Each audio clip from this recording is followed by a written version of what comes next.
Volviendo a la Biblia. Volviendo a la Biblia con fe y temor. La voz del Eterno nos habla hoy. Suspiros del cielo llenan el ser.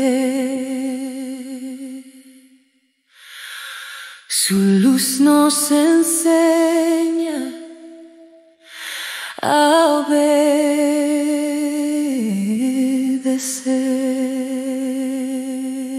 Muy bien, mis estimados hermanos, es un placer estar con ustedes una vez más. Estamos estudiando acerca de la centralización y el institucionalismo y esta es la clase número 4.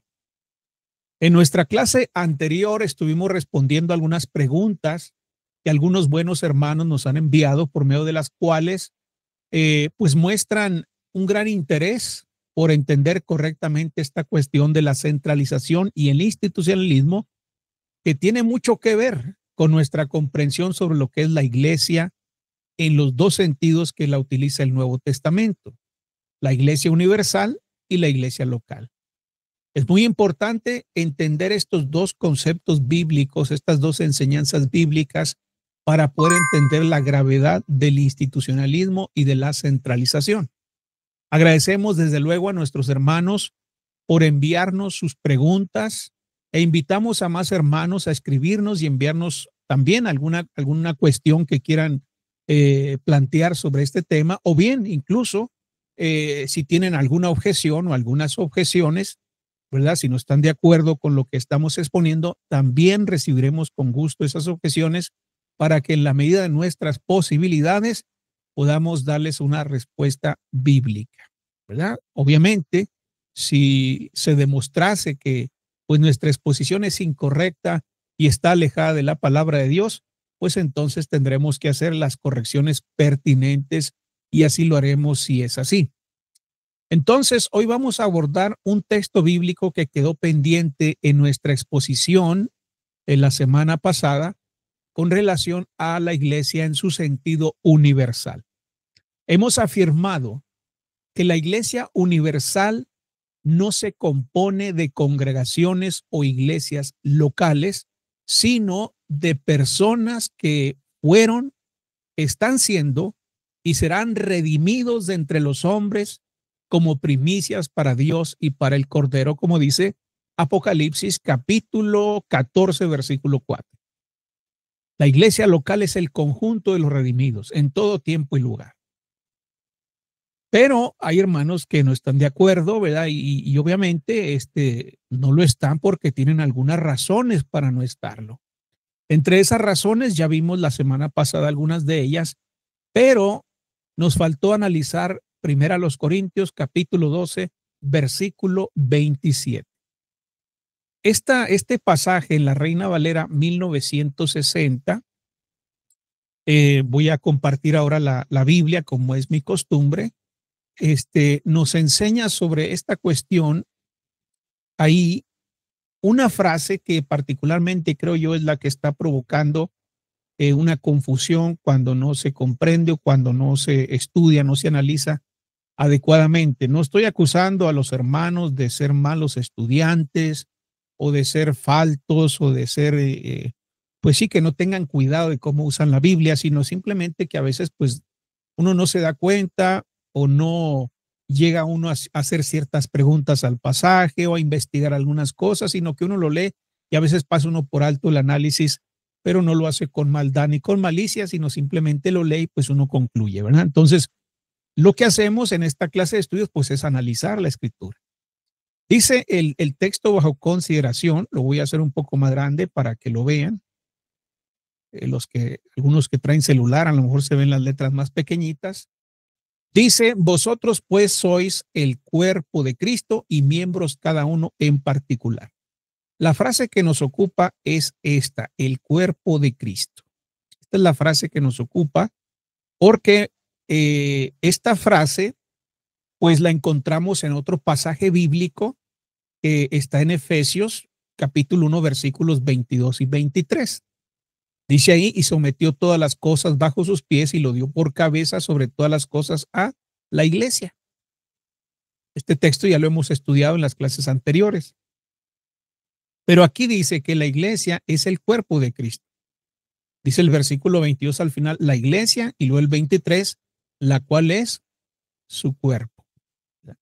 Entonces se concluye, al sumar los dos versículos, que la iglesia es el cuerpo de Cristo.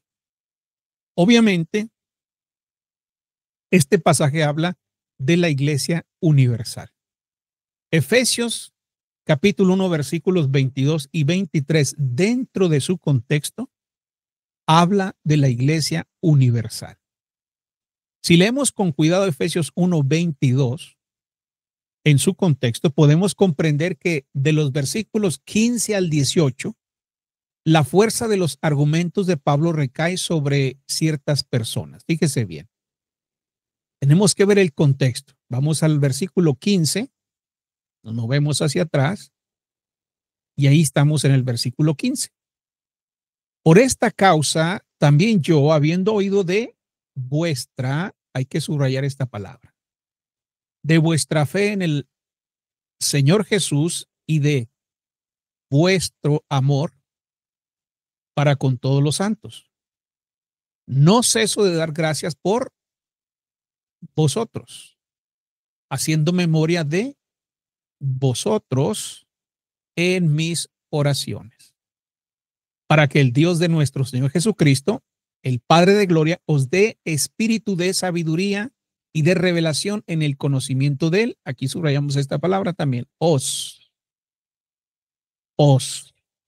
dé espíritu de sabiduría y de revelación en el conocimiento de él, alumbrando los ojos de vuestro entendimiento, para que sepáis cuál es la esperanza a que él os ha llamado y cuáles las riquezas de la gloria de su herencia en los santos. ¿Por qué hemos subrayado estas palabras? Estas palabras aquí en los versículos 15 al 18. Bueno, estas palabras representan a ciertas personas. El pronombre en segunda persona plural, vosotros, debe tenerse en cuenta cuando vamos a interpretar el pasaje, sobre todo para responder a quién se está dirigiendo el apóstol Pablo. Es significativo que aquí, en los versículos 15 al 18, todo habla de este pronombre vosotros, primera persona plural. Pero cuando llegamos al versículo 19, el pronombre cambia. Dice, ¿y cuál la supereminente grandeza de su poder para con? Vea cómo cambió el pronombre. Aquí ya no dice vosotros, sino nosotros. ¿Sí?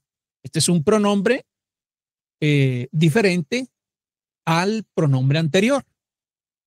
El anterior, me equivoqué hace un momento, dije que era primera persona, no. El vosotros es segunda persona del plural, vosotros. Mientras que nosotros es primera persona plural.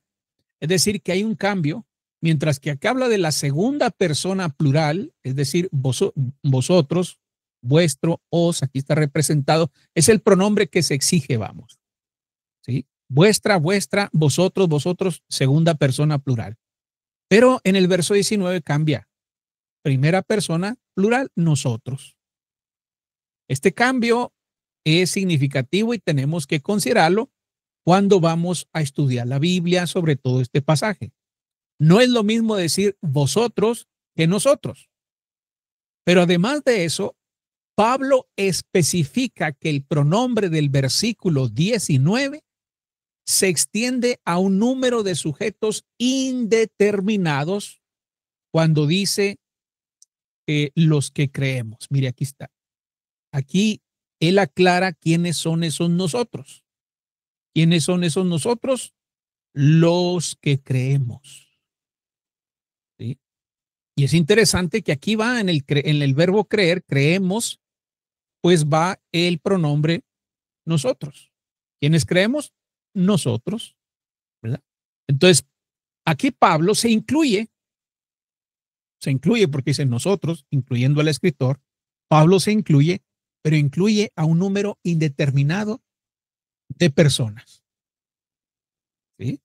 No es lo mismo decir vosotros, es decir, los santos en Éfeso, a decir nosotros, es decir, Pablo y todos los que creen.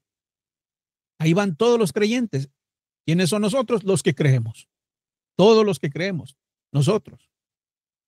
Entonces, lo que Pablo explica en los versículos 19 en adelante no tiene que ver propiamente ni solamente con los efesios, sino con todos los que creemos, independientemente si estamos en Éfeso o si estamos en Corinto o si estamos en México o en España o en Venezuela.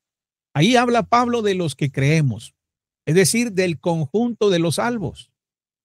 Todo redimido está involucrado en el versículo 19, no así en los versículos anteriores.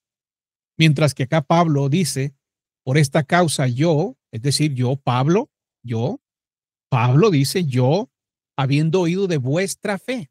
¿De cuál fe oyó Pablo? No de la de Lorenzo Luébano. Pablo no escuchó la fe de los hermanos en Barcelona, ni tampoco escuchó la fe de los hermanos en Venezuela, ni tampoco escuchó la fe de los hermanos en Puerto Rico o en Costa Rica. Pablo dice que él oyó particularmente la fe de los hermanos en Éfeso, vuestra fe y de vuestro amor. Y dice Pablo en el 16 que no cesa de dar gracias por ellos, por los hermanos en Éfeso, haciendo memoria, dice, recordándome de ustedes en mis oraciones.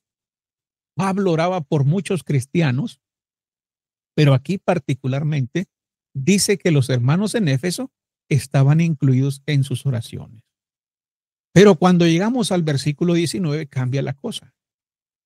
Dice ahí, y cual la supereminente grandeza de su poder para con nosotros los que creemos, según la operación del poder de su fuerza, la cual operó en Cristo resucitándole a los muertos y sentándole a su diestra en los lugares celestiales, sobre todo principado y autoridad de poder y señorío, y sobre todo nombre que se nombra no solo en este siglo, sino también en el venidero. Y sometió todas las cosas bajo sus pies y lo dio por cabeza sobre todas las cosas. ¿A quién? ¿A la iglesia en Éfeso? No, hermano. Aquí ya está hablando de todos los que creemos, según el versículo 19. Aquí ya está hablando de la iglesia en su sentido universal, es decir, todos los santos, todos los redimidos. Cristo es cabeza de todos y cada uno de los santos. Cristo es mi cabeza, Cristo es su cabeza. Él es soberano y gobierna sobre cada cristiano, sobre toda alma que ha obedecido el evangelio. Y todo ese conjunto de almas, todas esas personas redimidas son el cuerpo de Cristo, la iglesia, la cual es su cuerpo. Pero ya no se refiere aquí en el versículo 22 a la iglesia en Éfeso, a una iglesia local. No se refiere, de hecho, a ninguna iglesia local. Se refiere a individuos, a personas. ¿A quiénes? A los que creemos en el versículo 19, a los que creemos. Entonces, es evidente, hermanos, que en Efesios capítulo 1, versículos 22 y 23, el apóstol Pablo está hablando de la iglesia universal, al conjunto de los salvos, a los que creemos. Ahora bien, si en Efesios capítulo 1, versículos 22 al 23 dice que la iglesia universal es el cuerpo de Cristo, esto es lo que provoca confusión en muchos hermanos.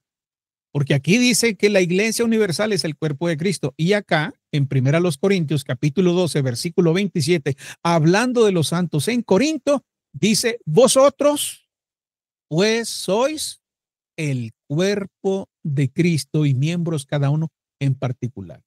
Pablo está escribiendo a, otra vez, vosotros.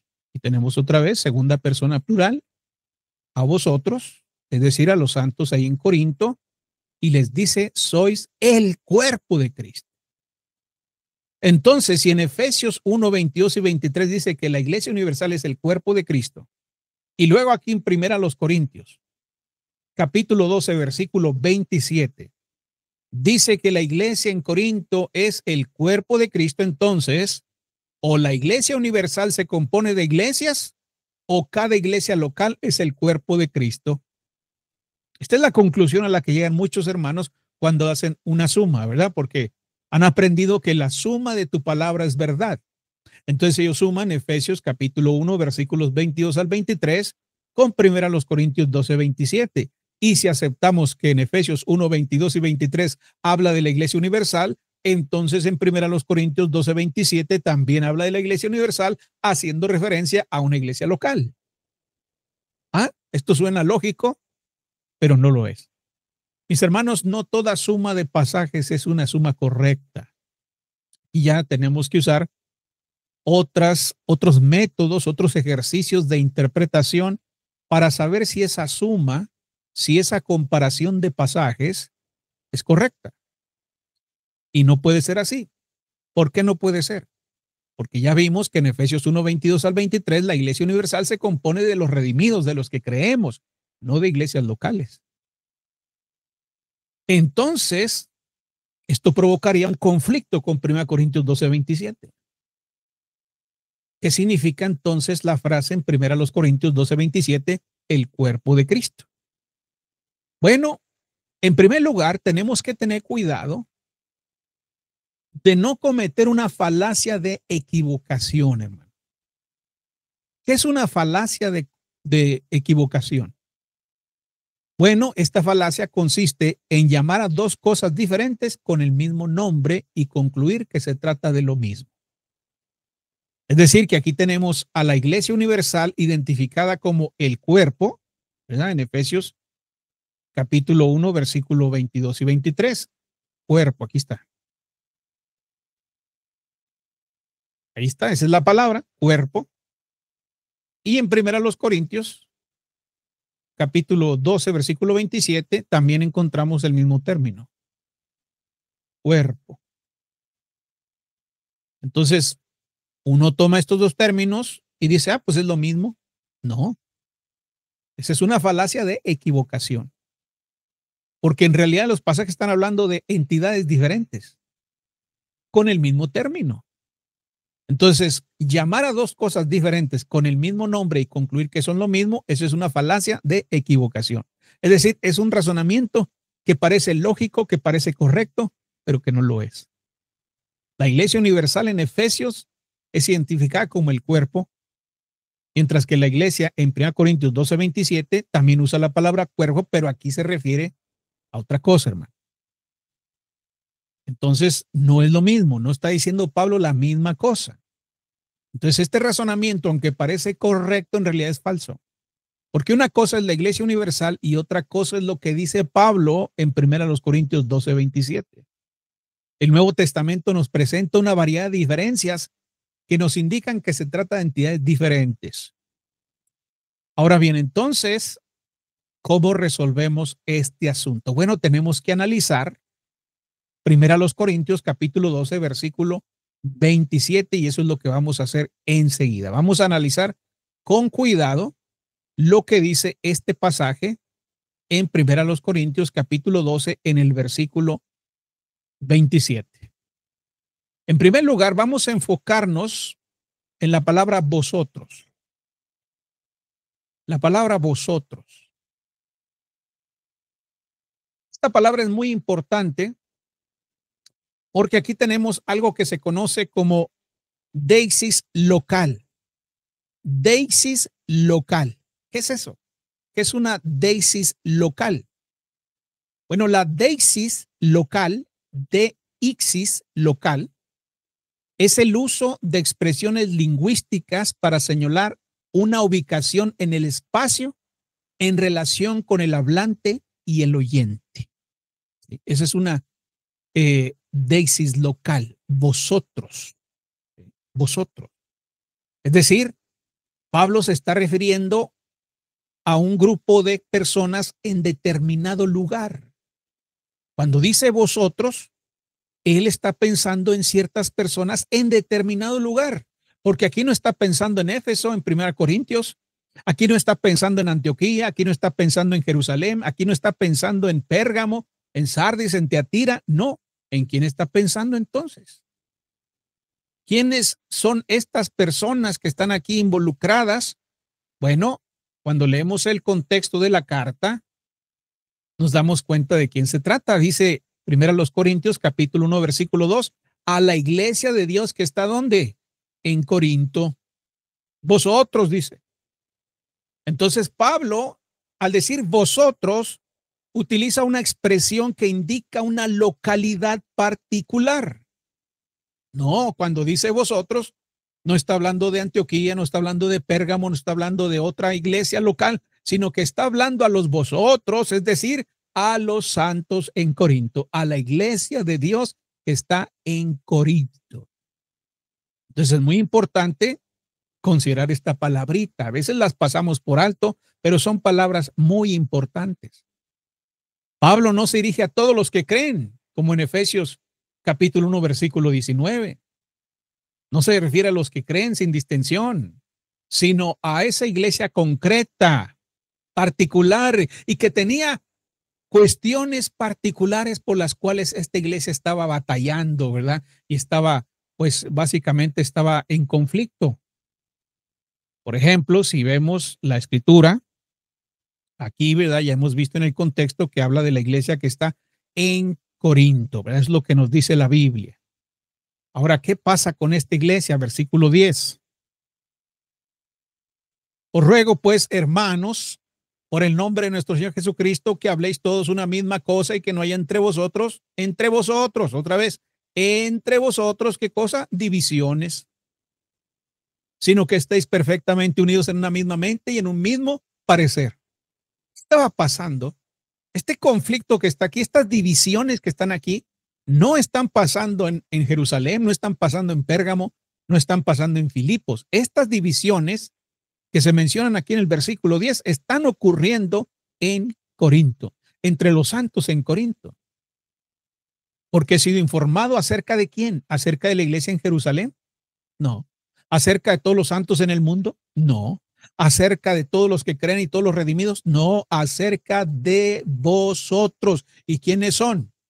Pues son los santos en Corinto particularmente. Porque he sido informado acerca de vosotros, hermanos míos, por los de Cloé, que hay entre vosotros. Otra vez enfatiza Pablo una y otra vez que este conflicto tiene que ver con los santos en Corinto. Particularmente la iglesia en Corinto estaba sufriendo este problema, este conflicto. Entonces, la palabra vosotros de 1 Corintios 12:27 es una referencia particular a los santos en Corinto. Entonces, una vez que hemos detectado a los personajes centrales en este pasaje, vemos la siguiente frase. Vosotros sois el cuerpo de Cristo, dice aquí. Sois el cuerpo de Cristo. Esto es interesante. Esta palabra es interesante. ¿Por qué? Bueno, porque la Reina Valera 60 dice, vosotros sois el cuerpo de Cristo. Fíjese cómo se expresa, ¿eh? Sobre todo ponga atención en el artículo. Vosotros sois el cuerpo de Cristo. ¿Sí? Pero ¿cómo dicen otras versiones? ¿Cómo dice, por ejemplo, la Biblia de Guillermo Hünemann? Bueno, si vemos en la Biblia de Guillermo Hünemann, es otra versión bíblica, otra traducción dice, pero vosotros sois cuerpo de Cristo. ¿Notó la diferencia? ¿Qué falta? Falta el artículo. Aquí no dice vosotros sois el cuerpo de Cristo, sino vosotros sois cuerpo de Cristo. Así, de manera directa. También el Nuevo Testamento de Pablo Besson, en la segunda edición de 1948 dice, vosotros pues sois cuerpo de Cristo. Fíjese que no tiene artículo. La Reina Valera tiene artículo.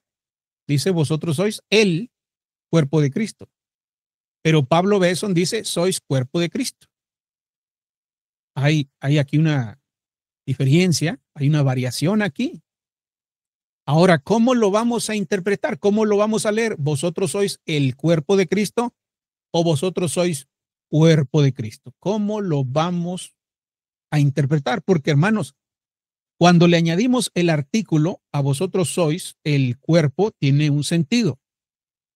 Cuando le quitamos el artículo, tiene otro sentido diferente. Entonces, tenemos que saber cómo lo vamos a leer.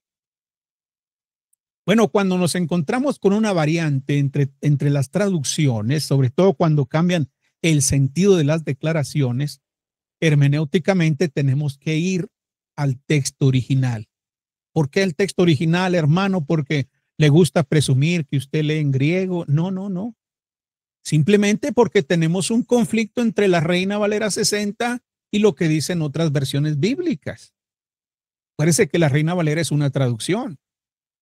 De hecho, se le dice Reina Valera 1960, cuando en realidad esa versión debería llamarse Reina Valera Nida 1960, porque fue Eugenio Nida de las Sociedades Bíblicas quien intervino con un equipo de trabajadores en la revisión de la versión Reina Valera, la original Reina Valera. ¿Sí?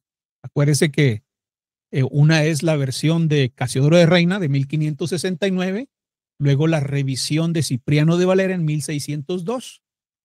Y en 1960 ya Reina y Valera pues ya no estaban, ya no existían.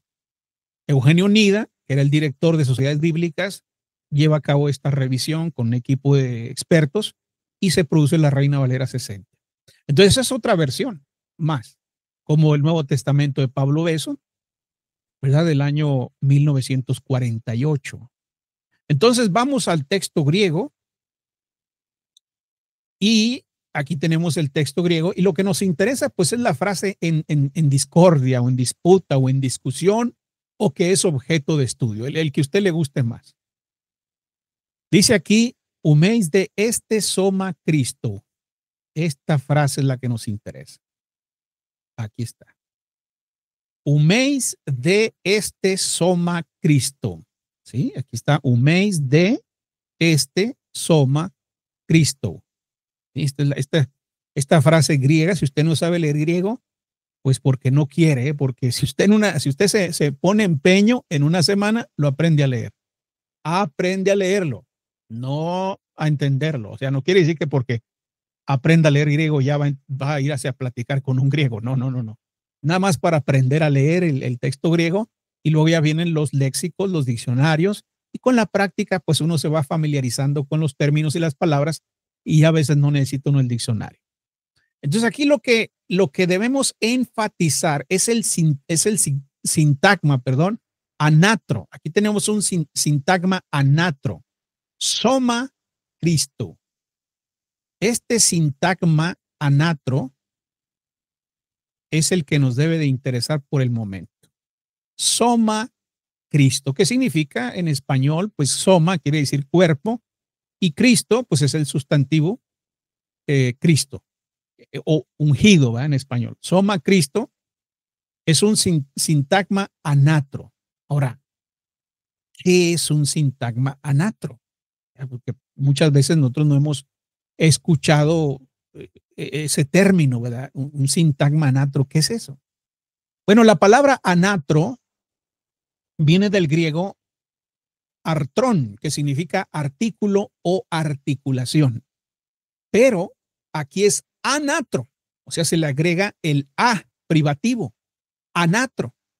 En gramática, un sintagma anatro es una expresión nominal que carece de artículo definido. ¿Sí? Miren, soma Cristo no tiene artículo.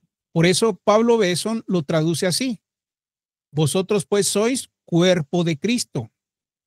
Es lo que dice el texto griego. En el texto griego, vamos a poner que es el que está usando ahorita, acá está. Aquí tenemos cuerpo de Cristo. ¿Dónde está el de aquí? Bueno, aquí en estas dos palabritas que están aquí. ¿Sí? Aquí está el de Cristo. Cuerpo de Cristo. Cristo. Entonces, no hay artículo. Por eso es un sintagma anatro, porque no tiene artículo. Por eso Pablo Besson lo traduce sin artículo, cuerpo de Cristo sin artículo. La Reina Valera le agrega el artículo, pero en el texto griego no hay artículo. Entonces la traducción correcta es de Pablo Besson, la traducción plausible, pero que sí cambia lo que el pasaje dice, es de la Reina Valera 60, que le agrega el artículo, pero en griego no tiene, hermanos. Miren, no tiene. Huméis de este soma Cristo. No hay artículo aquí, ¿sí? No hay un artículo en el griego. Entonces es anatro porque no tiene artículo. Si una palabra aparece sin artículo, se le llama anatros, que quiere decir sin artículo. Anatro, sin artículo. Por ejemplo, no es lo mismo decir en griego, ho antropos, es decir, el hombre. Ho es el artículo, antropos es hombre. Ho antropos es el hombre. A decir solamente antropos, sin artículo. Hombre. ¿Sí? Entonces ahí tenemos una palabra que carece de artículo. El hombre, hombre. No es lo mismo. Entonces, en el Nuevo Testamento esto es importante, porque el uso o ausencia del artículo en griego no es caprichoso, hermano. No es de que al escritor Pablo se le olvidó poner el artículo, dijo, no lo voy a poner para no gastar tanta tinta. No, hermanos, no es un capricho poner artículo o quitar el artículo o no ponerlo, ¿sí? ¿Por qué? Porque afecta el significado y la función del sustantivo, en este caso Cristo, cuerpo. Se va a afectar. Cuando uno le añade, un artículo afecta. El artículo puede indicar qué cosa: especificidad, identificación, notoriedad. Pero cuando falta el artículo, puede señalar que el sustantivo se usa de forma cualitativa o indefinida, dependiendo del contexto. Por ejemplo, ustedes se acuerdan de lo que dice Juan 1:1, ¿no? Que hay un pleitazo ahí con los testigos de Jehová de que no hay artículo aquí. Aquí no hay artículo, mire, kai theos, no hay artículo. Aquí, kai theos en ho logos, aquí sí hay artículo, aquí está el artículo ho logos, el verbo.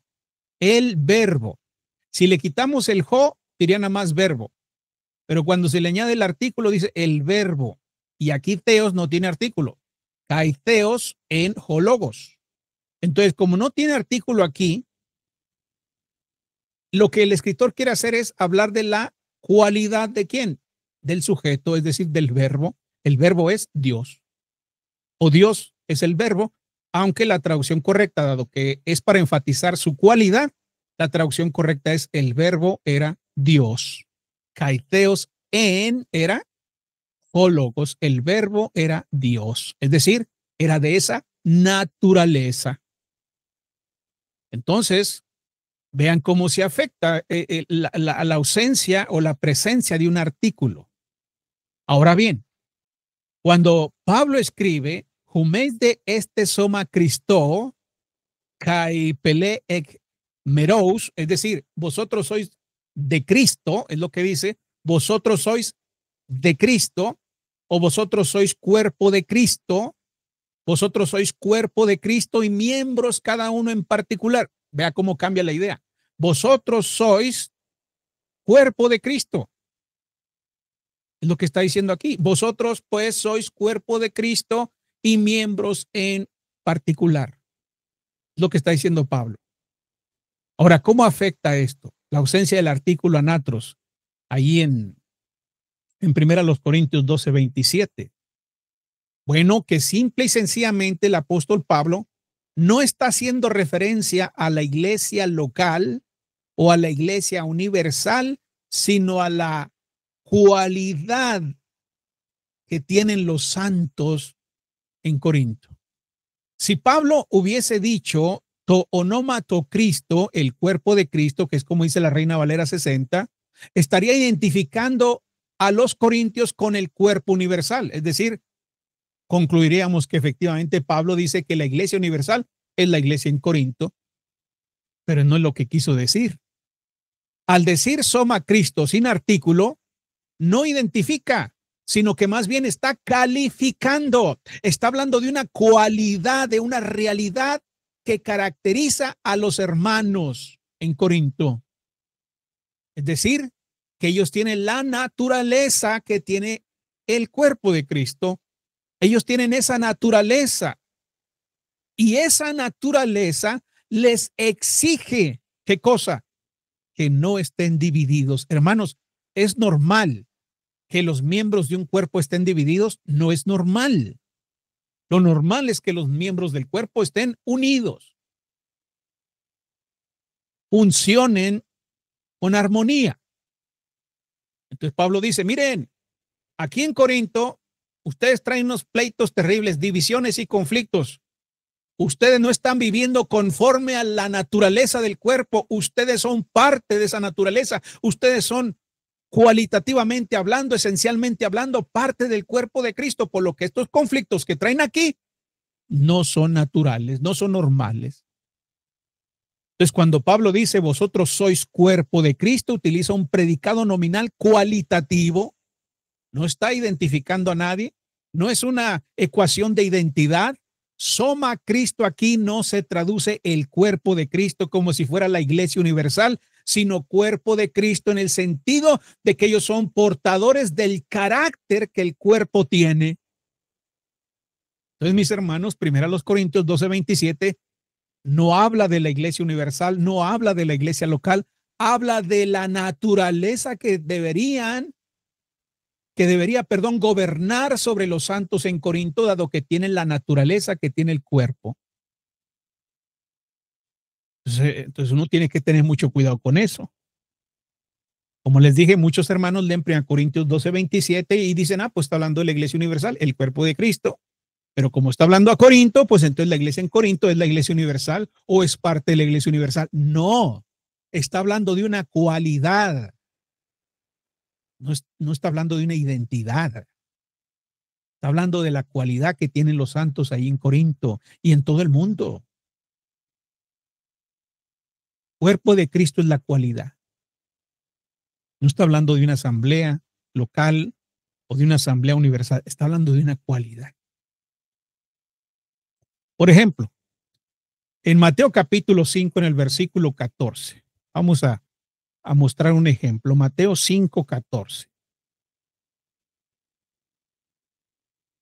Dice el texto, vosotros sois la luz del mundo. Fíjese. Vea el artículo, la luz del mundo. Ellos son la luz del mundo, dice ahí, dice Jesucristo. La luz. Aquí hay artículo. La luz. Esto indica identidad. Jesucristo está dando una identidad, está indicando una entidad con una función específica. Los discípulos en general son la luz. Los discípulos.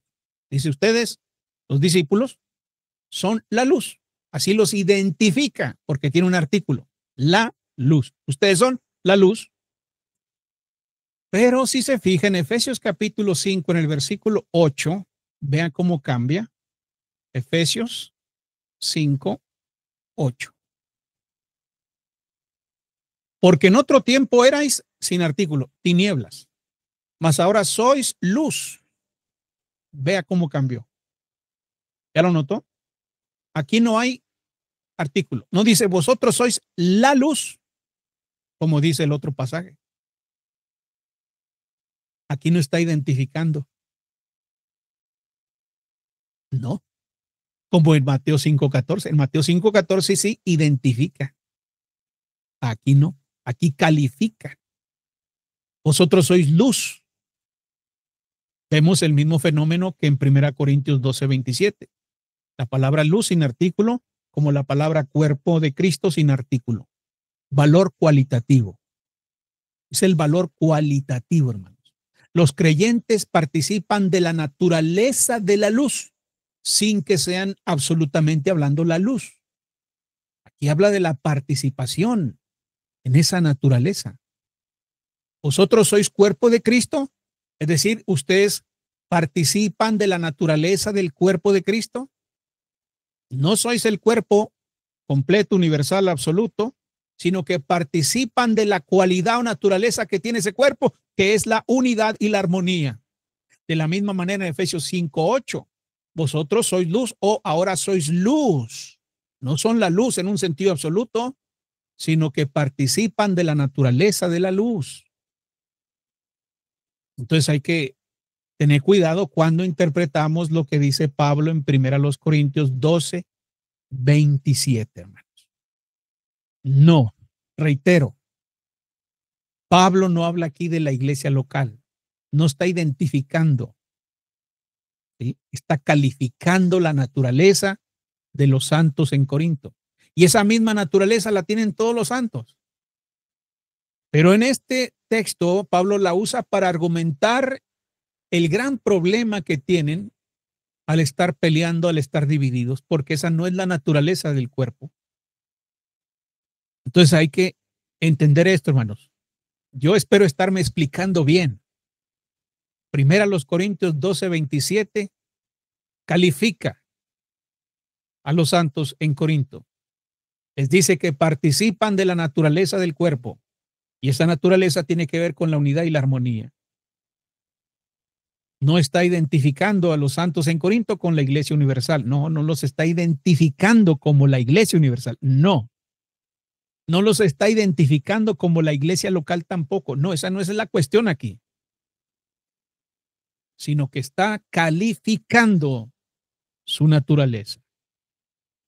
Vamos a notar las diferencias que existen entre la iglesia local y la iglesia universal. Habiendo abordado 1 Corintios 12:27, habiendo entendido que no habla de la iglesia universal como la iglesia local, no son lo mismo, vamos a entender algunas cosas importantes sobre las diferencias que hay entre la iglesia universal y la iglesia local. Y una de las primeras diferencias se hace notar ahí en Mateo 16:18. Dice el pasaje, yo también te digo que tú eres Pedro y sobre esta roca edificaré mi iglesia y las puertas del Hades no prevalecerán contra ella. Fíjese bien. Está hablando de la eternidad del reino, de la eternidad de la iglesia. No prevalecerán contra ella. No la podrán vencer las puertas del Hades, la muerte misma. No pueden vencer al reino de Dios. Es un reino eterno. La iglesia del Señor Jesucristo no deja de existir sobre la tierra ni fuera de la tierra. Acuérdense que la iglesia de Cristo es el conjunto de los redimidos, vivos y muertos, porque para el Señor todos viven. Entonces la iglesia ya no puede dejar de ser, no puede. Una vez que ha dado inicio, una vez que Cristo comenzó su edificación, su construcción y la sigue edificando a través de las almas que son añadidas como piedras vivas a ese templo espiritual, esa iglesia no puede ser destruida, no puede dejar de ser, no puede desaparecer.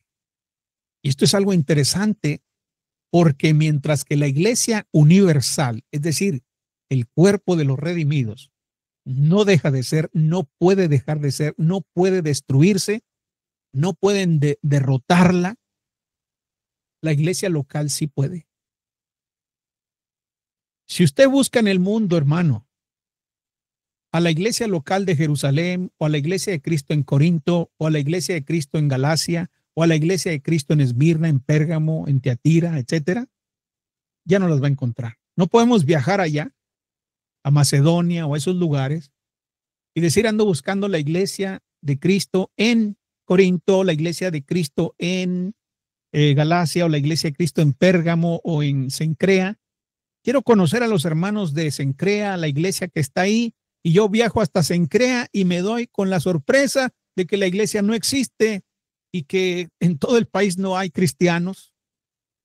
¿Qué pasó con la iglesia local? Desapareció.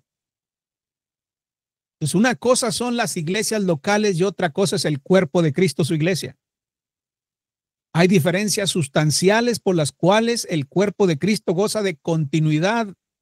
Su existencia es continua, el cuerpo de Cristo, la iglesia universal, mientras que las iglesias locales no tienen esas cualidades y pueden dejar de existir. La continuidad existencial de las iglesias de Cristo no es posible debido a su propia naturaleza local.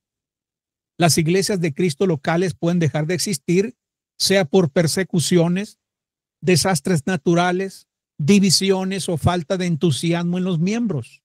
Hay muchas iglesias ahora mismo en distintas partes del mundo que están dejando de existir, que están cerrando sus puertas. Sin embargo, la extinción de una iglesia local o de varias o de muchas o incluso de todas en cierto pueblo o ciudad o estado o país o incluso en una nación completa no significa la extinción de la iglesia de Cristo universal, del cuerpo de Cristo.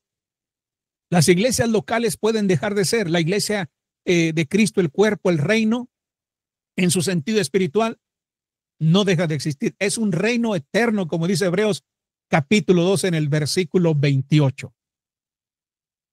Entonces, al ser el reino, el cuerpo de Cristo, la iglesia universal, una entidad espiritual, no hay poder humano sobre la tierra que pueda contra ella por su naturaleza espiritual. Pero las iglesias locales no son espirituales, las iglesias locales son materiales, son individuos concretos que abarcan tiempo y espacio, hermanos. Por eso se reúnen en un lugar. Recuerda en Hechos capítulo 20, en el versículo 7, ahí tenemos una iglesia local. Y vean ustedes la naturaleza física, material que tiene la iglesia local. El primer día de la semana, ¿qué cosa? Reunidos los discípulos para partir el pan, reunidos en un lugar particular. ¿Dónde estaban reunidos? Bueno, sabemos que era Troas, ahí estaban en Troas. Y dice que había muchas lámparas. ¿En dónde? En el aposento alto. Ahí se reunieron. Vea cómo materialmente hablando, físicamente hablando, geográficamente hablando, la iglesia local es ubicada en un lugar particular. La iglesia local es concreta, material. Y por tener esta naturaleza material o física, está propensa precisamente a sufrir todas las cosas que sobre la tierra existen y que pueden dañar su existencia, persecuciones, etcétera. Imagínense que estén los hermanos ahí en el aposento alto y de pronto se derrumba la pared y se cae todo y viene un agua y se lleva a todos, se muere. Deja de ser la iglesia ahí. Ahí, en Troas, ahí donde toma la cena del Señor, ya no hay iglesia. Usted puede ir a visitar si no me cree. Pero la iglesia universal, siendo compuesta de las almas redimidas, no de cuerpos materiales, no tiene ubicación geográfica. No puede decir ahí está reunida la iglesia universal o está acá. No. Es un reino eterno, es una entidad espiritual. ¿Qué cosa material podrá con lo espiritual? Nada. Nada, ni las bombas atómicas pueden destruir la iglesia universal. Nadie las puede tocar. Nadie les puede hacer daño. Nadie la puede arrebatar de la mano del Señor. No pueden hacerle ningún daño. No pueden, hermano. Si a mí alguien me mata y me manda a la tumba, no me hace nada, espiritualmente hablando. Físicamente sí, me mata, pero espiritualmente yo sigo en comunión con Dios y con su cuerpo, con su reino. Entonces, esa diferencia en la sustancia nos debe ayudar a entender que una cosa es la iglesia universal y otra cosa es la iglesia local. La iglesia de Cristo es una sola, el cuerpo es uno solo. Como dice Mateo 16, 18, edificaré, ¿qué cosa? Mi iglesia, ¿verdad? Edificaré mi iglesia. Mateo 16, 18. Edificaré una sola. La iglesia universal es una sola iglesia, una sola asamblea. La iglesia local puede haber una, puede haber dos, puede haber 3, 4, 5, muchas. Dice Romanos 16:6, os saludan todas las iglesias de Cristo. Vea, cuando se habla de la iglesia local, en cierta región, en cierto lugar, pues se utiliza el plural, las iglesias. Cuando se habla del cuerpo de Cristo, se habla de una sola. Una sola. El Señor añadía cada día, ¿a dónde? A la iglesia universal.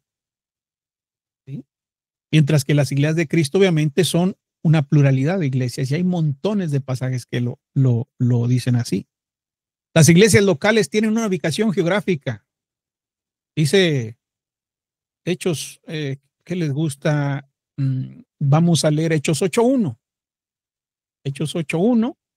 Y Saulo consentía en su muerte. En aquel día hubo una gran persecución contra la iglesia que estaba en Jerusalén. Ahí está la ubicación geográfica. Y todos fueron esparcidos por las tierras de Judea y de Samaria, salvo los apóstoles. Aquí tenemos la iglesia en Jerusalén. La iglesia local tiene ubicación geográfica, ¿verdad? El cuerpo de Cristo no tiene una ubicación geográfica, hermanos. El cuerpo de Cristo es universal.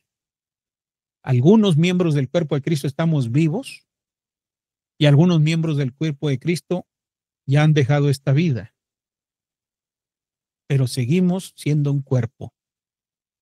Las iglesias de Cristo tienen miembros reconocibles, las locales. Dice por ahí Romanos 16:1. Os recomiendo además nuestra hermana Febe, la cual es diaconisa de la iglesia en Cencrea. Vea, la iglesia local tiene miembros que pueden ser reconocidos, que pueden ser conocidos o que se pueden conocer hasta por nombre. ¿Sí? Dice Pablo que la recibáis en el Señor como es digno de los santos y que la ayudéis en cualquier cosa en que necesite de vosotros, porque ella ha ayudado a muchos y a mí mismo. Entonces, tiene miembros reconocibles o que pueden ser conocidos. En Hechos capítulo 9, versículo 26,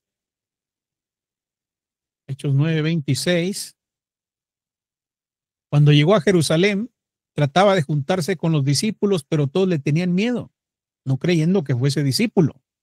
Entonces Bernabé, ahí está uno, tomándole lo trajo a los apóstoles y les contó cómo Saulo había visto en el camino al Señor, el cual le había hablado, y cómo en Damasco había hablado valerosamente en el nombre de Jesús. Y estaba con ellos en Jerusalén, y entraba y salía, y hablaba denodadamente en el nombre del Señor, y disputaba con los griegos, pero estos procuraban matarle. Cuando supieron esto, los hermanos le llevaron hasta Cesarea y le enviaron a Tarso. Entonces las iglesias tenían paz por toda Judea. Vea cómo las iglesias locales tienen miembros claramente reconocidos o que pueden ser conocidos por nombre y apellido. Pero la iglesia universal no. Podemos conocer a algunos miembros y hasta podemos suponer que esas personas son miembros del cuerpo de Cristo. Yo puedo decir que el hermano Jesús Murillo es miembro del cuerpo de Cristo y él puede decir de mí que soy miembro del cuerpo de Cristo, pero eso nosotros lo damos por hecho. El que tiene la última palabra, si Lorenzo Luébano, Jesús Murillo o cualquier otro es miembro del cuerpo de Cristo, es Cristo mismo. ¿Sí? Porque tiene miembros que no pueden ser contados, hermanos. Dice Apocalipsis, hablando de la Iglesia Universal, Apocalipsis 7:9. Después de esto miré aquí una gran multitud, la cual nadie podía contar, de todas las naciones, tribus, pueblos y lengua. Entonces, fija, la Iglesia Universal es edificada y está siendo edificada por Cristo, mientras que la iglesia local siempre es un acuerdo de varios individuos para funcionar como una iglesia local. La iglesia universal es una sola y siempre es una sola. La iglesia local puede ser una, varias o muchas. Entonces, es muy importante que usted note esto. Se compone de individuos salvos, mientras que hay iglesias locales que tienen a veces miembros que no son salvos, pero son miembros de la iglesia. La iglesia universal no, todos son miembros del cuerpo de Cristo, todos están inscritos en el libro de la vida, mientras que en las iglesias locales a veces hay miembros que no son cristianos, que no han obedecido el evangelio o que lo obedecieron mal o que lo hicieron con hipocresía. En fin, hay muchos motivos. El número de los miembros de la iglesia universal es desconocido al hombre. Solo el Señor sabe cuántos y quiénes son, como dice 2 Timoteo 2:19 y Apocalipsis 7:9. No puede ser rastreada con datos históricos la iglesia universal, pero la iglesia local sí. La Iglesia Universal es un cuerpo indivisible, compuesto de individuos que han alcanzado diferentes niveles de madurez y crecimiento espiritual. No tiene organización en la tierra. La única organización que encontramos en el Nuevo Testamento tiene que ver con iglesias locales, como dice Hechos 14:23. Hechos 14:23 dice, y constituyeron ancianos donde en cada iglesia local con su organización local. La Iglesia Universal no tiene organización.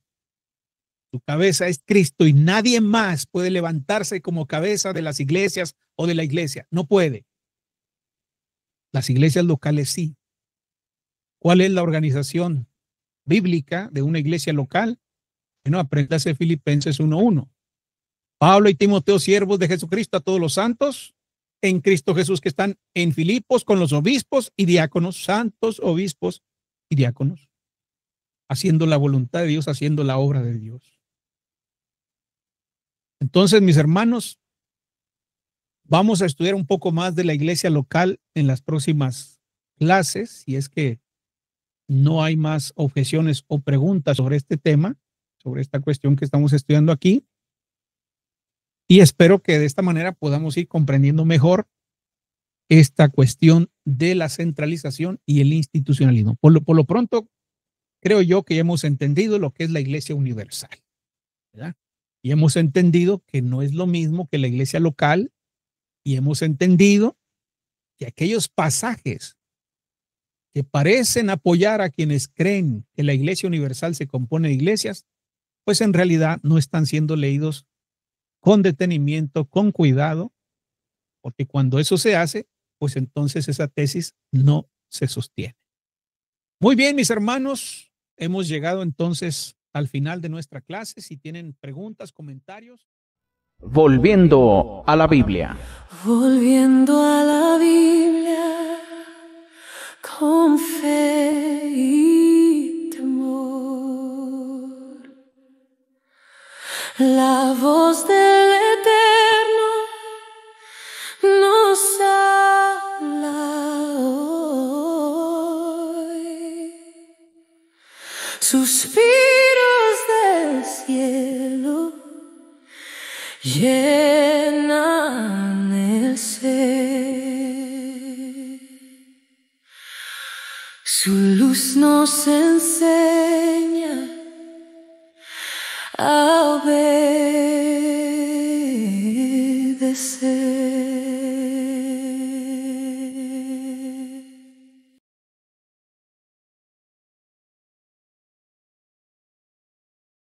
En tiempos de confusión interpretativa, donde cada generación pretende leer la Biblia a su manera, este libro ofrece una guía firme y necesaria.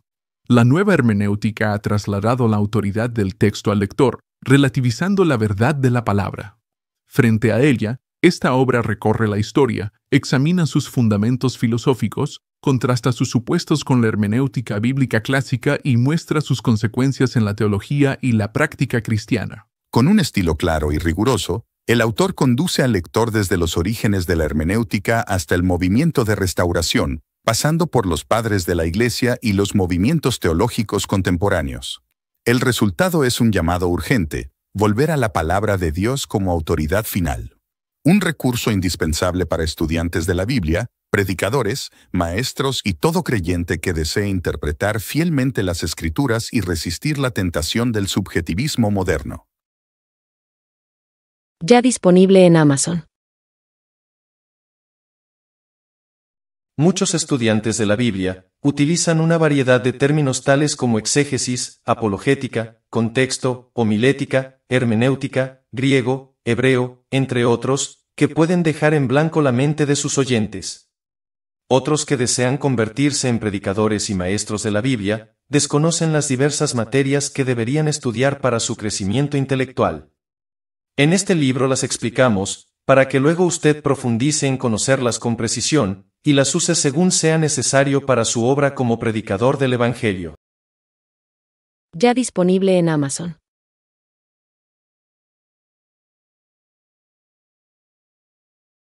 Volviendo a la Biblia con fe y temor, La voz del Eterno nos habla hoy, suspiros del cielo llenan el ser, su luz nos enseña a obedecer.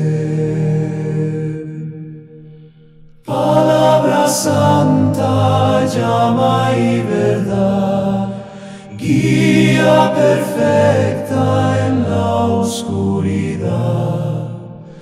Que en cada clase brille tu voz, habla Señor.